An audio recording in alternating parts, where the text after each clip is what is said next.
recognize the culture and the understanding of how to play from guys like a Ron Baker and from Fred VanVleet. Recognize is that those teams didn't have 9 newcomers either. They didn't have 2 guys transfer out, and they didn't have a guy go declare early entry for the draft. When you had people in the program that represented and understood the culture of Wichita State Shocker basketball, it's much easier to have success in that following year.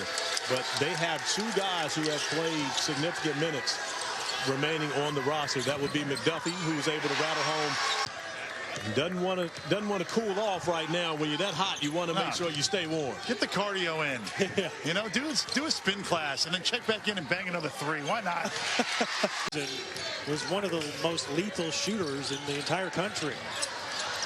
There's Mcduffie once. What is that? On national guys, I was television. That was my audition to be in the W. Are you sure that was a 10-footer? No way. And this right here on the sidelines right now.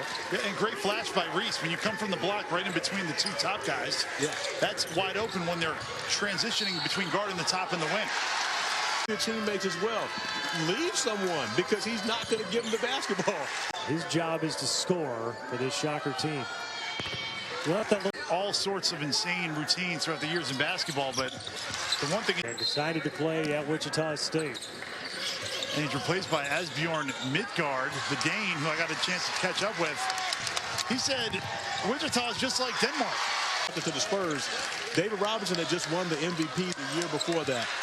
But Avery Johnson was the true leader of that team, and so no surprise that he's got this Alabama program going in the direction that it's going. If I was in Maui, I'd want the morning game. Well, honestly, when you're in Maui, the morning is mid-afternoon.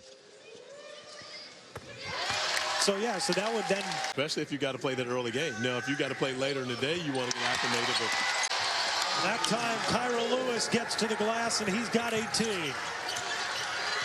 Now a 6-point lead for the Crimson Tide. Mcduffie.